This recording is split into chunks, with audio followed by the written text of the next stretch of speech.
గురువుగారు, శివలింగాన్ని ఇంట్లో పెట్టుకోకూడదు, పూజలు చేయకూడదు అని ఈ మధ్యన తరచూ వింటూ ఉన్నాం. ఇందులో వాస్తవం ఎంత? నిజంగానే శివలింగాన్ని ఇంట్లో పెట్టుకోకూడదా? శివ పూజ నిత్య పూజ చేయకూడదా? అమ్మ, శివుడు తండ్రి, శివుడిలో అంతర్భాగం తల్లి పార్వతి.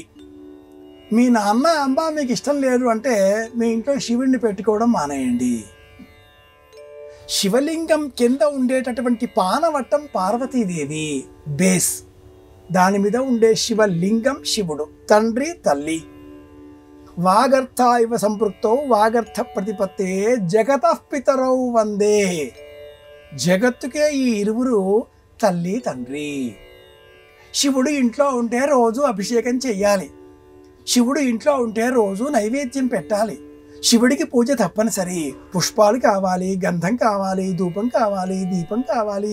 ముందుగా నేను స్నానం చెయ్యాలి. ఇవన్నీ అవసరాలు. అవసరమా అంటే ఏమీ అవసరం లేనివి కొన్ని ప్రాణులు ఉంటాయి, వాటిని జంతువులు అంటారు. మనిషి జంతువులకు భిన్నం. ఎప్పుడూ జ్ఞానం కలిగినప్పుడు. జ్ఞానం కలిగింది, ఇంట్లో పరమేశ్వరుని ఏర్పాటు చేసుకోవాలి. శివారాధన లేని ఇంట భోజనం చేయకూడదు, ఇది శాస్త్ర ప్రమాణం. వెంకటేశ్వర శబ్దంలో కూడా మనం ఈశ్వర ధర్మాన్ని గమనిస్తున్నాం కదా. కనుక ఈ దేహమే దేవాలయం, జీవుడే సనాతన దైవం అన్నప్పుడు ఆ ప్రాణమే పరమేశ్వర స్వరూపం. శివలింగం ఇంటిలో తప్పనిసరి ఏర్పాటు చేసుకోవాలి. శివుడికి నైవేద్యాలు లేవు. శివుడు అభిషేక ప్రియుడు అంటే మనం ఆ పైన ఒక పీఠం ఏర్పాటు చేసి, అభిషేక పాత్ర పెట్టి, జలధార ఏర్పాటు చేసి, నమకం చదివి, చమకం చెప్పి, లేక శివాయ నమః మహేశ్వరాయ నమః నామాలు చదివి, ఇవేమీ అక్కరలేదు. మీ ఇంట్లో పూజాగృహంలో ఒక పాత్ర, ఆ పాత్రలో ఒక శివలింగం, అంత చాలు.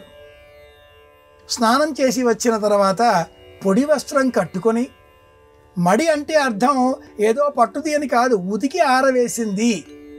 పొడి వస్త్రం కట్టుకొని దీపం వెలిగించి ఆ శివుడి పైన ఓం నమః శివాయ ఒకసారి అన్నా చాలు.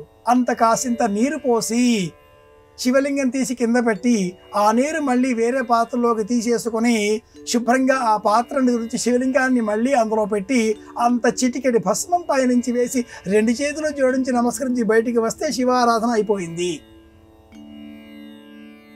అంత భస్మం చేతికి అంటుకొని ఉంటుంది కాబట్టి అది నుదుటన రాచుకొని బయటికి వచ్చేస్తే శివ పూజ పూర్తి. ఇంత సులభంగా చేసే అవకాశం శివుడికి మాత్రమే ప్రత్యేకం.